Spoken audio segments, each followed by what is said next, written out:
Happy Saturday.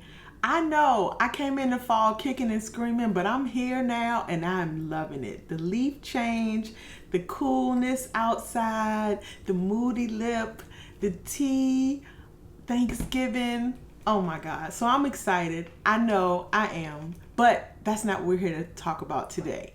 So today I want to talk about, can I slow travel and still be a plant parent? Like, can those two things be combined? So in today's video, I want to talk about what low maintenance mean and how I was sleeping on low maintenance plants. I want to introduce you to a couple of my low maintenance plants.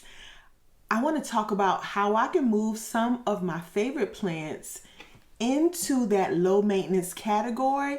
And I want to, add some more reasons why low maintenance plants might be the way to go for a lot more of us.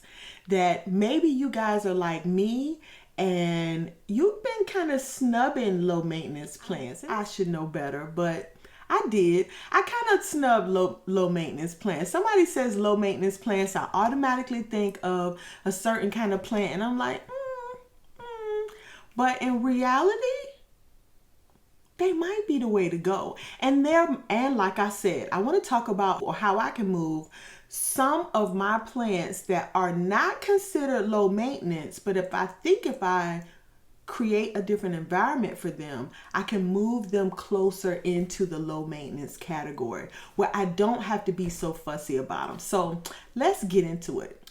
So the first thing I want to talk about is, what is low maintenance? Typically, of course, when we talk about a low maintenance plants, the first thing we think of is snake and ZZ. And I'm not hating on those, right? Okay, let's be real.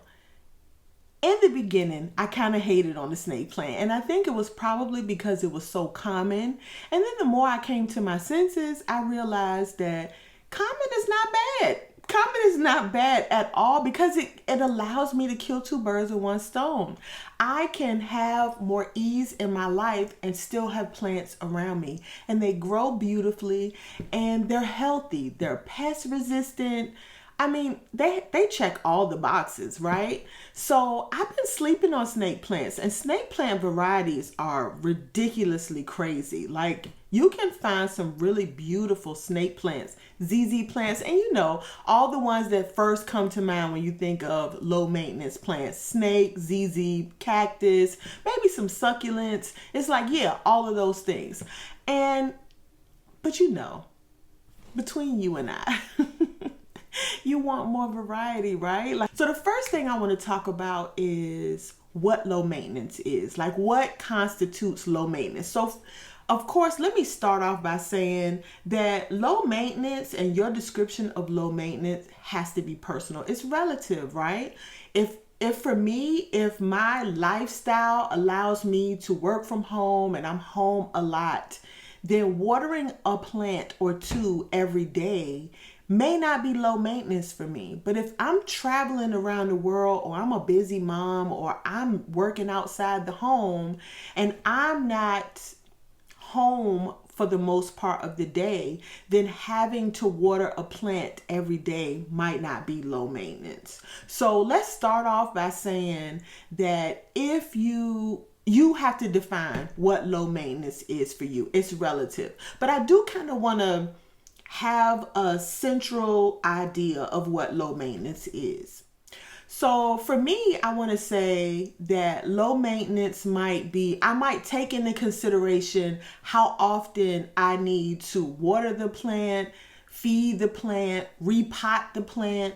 If I have to do that, what I would consider to be often, if I have to water it every week, that might fall on the high maintenance or not low maintenance spectrum, right?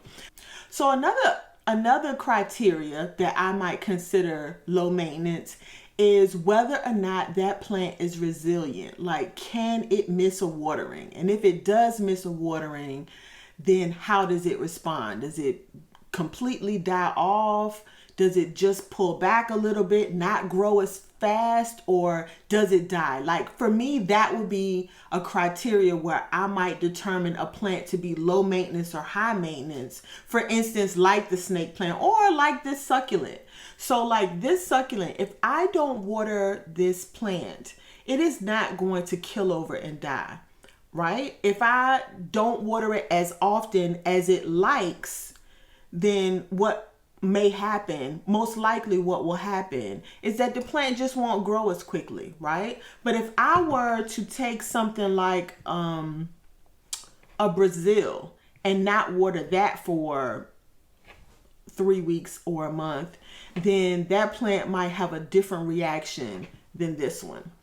Another thing that I like to think about when I think about low maintenance plants is, does it propagate easy? So for me, a plant that propagates easy is going to fall in the low maintenance category. So for me, if a plant propagates easily, easy for me is the plant can propagate in water, or it can propagate in sphagnum moss in a propagation box. These are the methods that I like to use to propagate a plant: water and the sphagnum moss inside of a propagation box. Another thing, and you know, I've talked about this before in my plant burnout video and my plant ease video, but for me, if a plant is a pest magnet, like on a normal circumstances, if I'm watering it right, giving it the right conditions, and it still likes to attract pests or is not pest resistant, then for me, that's not necessarily a low maintenance plant. So it needs to at the very least, when everything is healthy and everything is good, that it doesn't call pest in. I'm thinking about you, Syngonium, not low maintenance for me. And I think the last one is, does this plant require any kind of special anything? If it needs a certain kind of water, or it needs a lot of light, or it needs high humidity, then for me, that's not a low maintenance plant, right? Now, I don't live in an environment right now that allows humidity to be a factor, right? I don't live someplace, I don't allow my windows to stay open so that the humidity from outside can treat my plants. So for me, that means that it needs to be able to survive in a regular humidity situation, meaning that, you know, I don't have mold growing on my walls, but it's not dry in here either. So somewhere, you know, regular. Isn't she a cutie? This is a snake plant. This is the bonsal fingers. And these are the pups that came from, I think I had about 3 or 4 different little stalks sticking up that had been propagated in the dirt, and they all survived. They are doing so well. Okay, so before we go on any further, let me introduce myself. My name is Yvette Boone. I'm a recovering software engineer and a lifelong creative hobbyist and plant enthusiast, and here on this channel we create a safe space for Black women to incorporate creative hobbies into their wellness practice. Now for me, plants are a huge part of my wellness practice, but going forward, I want to travel more, and so I need to find a way that I can have plants at home while I travel and plants with me. So if you like that kind of content, make sure you give this video a like. And if you are not subscribed yet, what are you doing? There are 700 of us. Oh my God, can you believe that? 700 of us. Our community is amazing. So if you are looking for the nicest people on the internet who are going to share planty tips, who are going to appreciate your loving plants, you have got to join this community and come and giggle with us on a regular, okay? Okay, so back to the plants. Okay, so the other thing I wanted to do was I wanted to talk about, so those are the criteria. We pretty much covered the criteria of what I consider to be low maintenance. You know, how often do I need to water, repot? I'm gonna go over these really quickly. How often I need to water, repot, can it tolerate missing a watering, Or, you know, can it tolerate not being in full sun, you know, all the time? Does it propagate easily? Under normal conditions, does it kind of pull in pests anyway? And does it require any kind of special water or nutrients or full sun? You know, any of those things where it falls on the spectrum of it needs a lot and it doesn't do well. If it doesn't get it, then in my opinion, for me and my lifestyle, that would make that a high maintenance plant. Okay, so I've already shown you 2 examples so far of low maintenance plants that I have in my collection. But the next thing I want to talk about is how can I get some plants that are near low maintenance to be in that low maintenance category. And one of them is right behind me. This is my AGLAONEMA, and I want to say this is the Madonna. I've had this plant now, it's been a little over 2 years. I bought her on my cousin's birthday, October the 11th, 2021. So it's been 2 years, over 2 years. And she is a beast. Do you hear me? She goes hard. So what I love about this AGLAONEMA is that she's in a huge pot. And that is one of the first things that I noticed, that when I put a plant that is typically easy going in a bigger pot, guess what? She becomes low maintenance. I literally water this plant once a month and she does fine. She's not in a lot of light. She doesn't require much. If I water her good once a month, she is fine. She gives me. So another thing that I do to my plants to kind of push them into the low maintenance category is I have timers on my lights. So I have grow lights in this room here. I don't have them in other areas of my home, but I have them in this room. And so when the sun is not out, I have my grow lights on for a couple of hours during the day. And when I travel, I kind of change that a little bit. I usually change it so that it can be the morning and the afternoon sun, because I don't want my blinds open so that people can see in my home, right? To know that I'm gone. So, lights. So I have timers on my lights and I have lights set up so that my plants can get some light during the day. So another thing that I can do in order to take some plants that are not the typical snake plants, although beautiful, right? Cute as a button. But this is the Baltic Blue, right? Beautiful plant as well. I would not consider this a low maintenance plant if I were traveling. I don't think it's high maintenance, but it's definitely not low maintenance. It requires a little bit more work than low maintenance. But how I can make this a low maintenance plant is I can grow it in water. And if I grow it in water and I give it enough water, I can be gone for a month or 2 and this thing will be fine as long as it's getting light, right? So I have the timers, I have my lights on the timer, and I have this plant in water. So it pretty much has everything that it needs at this point. It doesn't need me to come in every week and give it water or give it light because I've already set up the environment for both of those things, right? And number 4, look behind me. You can see my plants here are all grouped together. What that does is it creates an environment for them to sort of exchange moisture.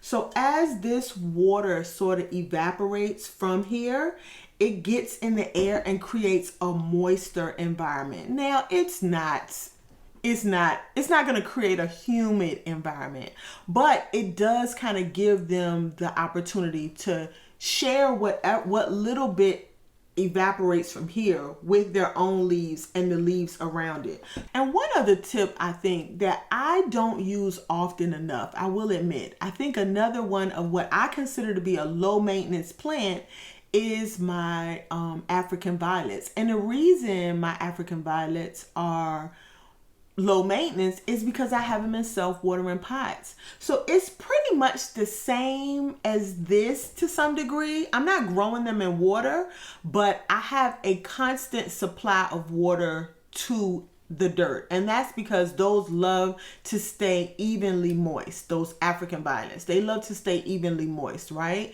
So keeping them in a self-watering pot prevents me from having to deal with adding water to them on a regular. Now, I will admit, I don't think that, I think you have to be careful on how long you want to stay. If I wanted to travel, say for instance, I wanted to travel for 3 months at a time.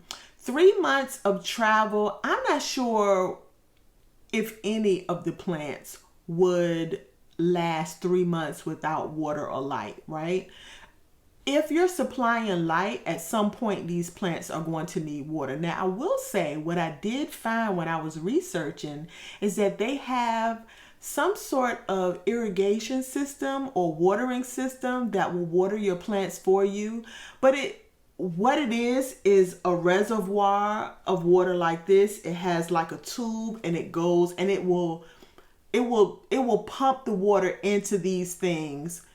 Either on a timer, and I think some of them are actually like a hygrometer type where it will notice that the soil is dry and it'll push water into that plant. Now, if you have a lot of plants, then that's not probably the best solution, but it's a solution nonetheless. And if you have plants that are like naturally low maintenance, right? Like snake plants that only need to be watered maybe once or twice a month, then if you have a system like that that will at least feed it in between, then you can do a 3-month stint, right? So to me, if you're wanting to travel and you were kind of on the fence about snake plants, they're looking better now, right? Like, I mean, come on, she's so cute. How can you not? Okay, so let's go over the things that I think would help my near low maintenance plants, like almost low maintenance. We can put them in the low maintenance category. And plants, let me also say, plants that I would consider to fall in that category would be pothos for sure. Like this Hawaiian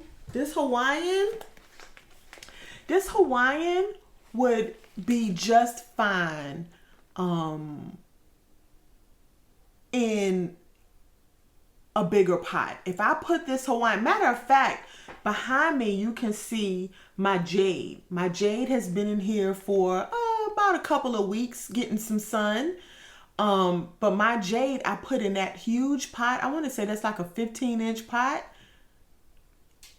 I probably water it once a month. Seriously. And imagine putting something like that in a space where it gets half the light, but it's still alive and thriving and doing well, and you only water it every 6 weeks. You can be gone for 12 weeks. That's 3 months, isn't it? Yeah, 3 months.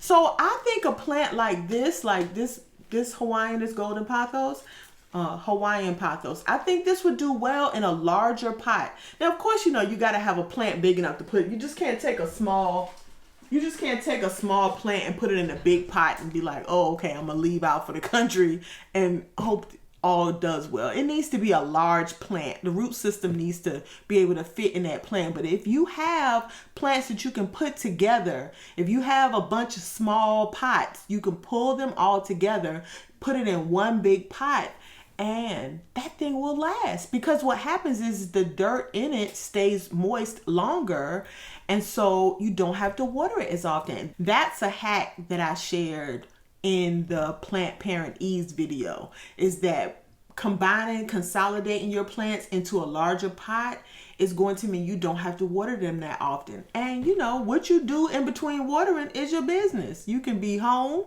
watching those plants and not watering them, and not needing or having to water them, or you could be bopping around the world. No shade, no tea. Okay, so other plants that I feel like could fall in this category of near low that could be pushed into this category. Pothos. I think Syndapsis would fit into this category. Aglaonemas for sure. African violets. And we already know for the low maintenance, we're talking about cacti, we're talking about succulents, we're talking about snake plants. Definitely, how can I forget Hoya? Hoya is definitely one that will fall into this category. If you turn the lights down and don't give them as much lights, they will hold out for you until you get back home. Matter of fact, I went to Mexico last year for 6 weeks. And when I came back, now I had someone come in to water my plants. So, but she never watered this one. She never watered this one. She never watered my ZZ, my snake plants. So she never watered those at all. And they did fine. They did absolutely fine. I think my Hoya would have done fine with maybe 1 or 2 waterings in that 6 week time. One thing that I didn't mention was that if we lower the heat down some, then the plants seem to go into like a mini hibernation, sort of. You know, I think when we pull the temperature down, the plants don't grow as quickly. 1, the water doesn't evaporate as fast. 2, and if we pull the lights down a little bit too, then they're not they're not photosynthesizing as much, and they don't need as much water. So if you were going to be gone for a long period of time, I definitely would not have lights on those plants for 12 hours out of the day and then expect to be able to reduce the water and hope that they are going to survive for 3 months while you're gone out of the country, that or wherever you go. I don't think that is going to work. Okay, so to summarize everything, we're saying that low maintenance means that I don't have to water that often. There's no really special requirements. The plant is resilient. It's not a pest magnet. And it pretty much is a tough plant, right? There are some plants that don't necessarily organically fall in that category, but we can kind of put them in that category by setting up an environment that allows them to be able to be in that category. So plants like pothos, Syndapsis, Aglaonemas, Hoyas, and I'm really naming the ones in my collection because these are the ones that I think are going to do well in this environment. A couple of plants in my collection that I don't think is going to do well with this setup is my, I don't have any more Syngoniums, so those wouldn't do well anyway. I'm not sure about my spider plant. So just to reiterate, my categories for what constitutes low maintenance for me is that they don't need to be watered that often. Like for me, anything before a week is up is a little too often. I wouldn't consider that a low maintenance plant if I had to water it once a week. If it can go 2 weeks, definitely low maintenance. If I can create a situation, bigger pot, lower light, cooler room, that it can stretch for 2 weeks, in my opinion, that's a low maintenance plant. So it doesn't require special water or special nutrients or high light or humidity. It's not a pest magnet. It propagates easy, so in case all goes wrong, I can always stick it in water. Some things that I can do to my not so low maintenance plants to move them into the low maintenance category is I can grow them in water. I can reduce the light. I can reduce the temperature. I can group them together. I can consolidate all of my small pots into larger pots because those larger pots don't need to be watered as often. I can have timers on my lights, and I can use self-watering pots. So, and there are other things that can be done, but these are the things that I'm probably most likely going to do. So if you're anything like me and you want to slow travel, or you're busy and you just don't have the the capacity or the energy level to be fussy about your plants. You're a busy mom or busy parent, and you have other responsibilities outside the home, inside the home, that you're doing, where taking care of plants, even though you want the plants around, it's just not going to be high on a priority list. Maybe you can join me in adopting more low maintenance plants, or moving the plants that you have into a more low maintenance environment. We can do this together. So if any of you guys are already doing this, if you've adopted some low maintenance plants, or if you have low maintenance plants that I haven't even mentioned, go ahead and put those in the comments below. I can definitely use some tips and tricks if you have some that will help me on this journey to get my plants to low maintenance. I definitely, if I can have all of my plants fall into this low or mid to low maintenance range, that would be awesome. So if you guys know any tips and tricks that I can use, please put those in the comments below. I would definitely appreciate that. And if no one has said it to you today, have a great day. Bye. So you see, I am defining what is considered easy for me, because these are the methods. Child, help yourself.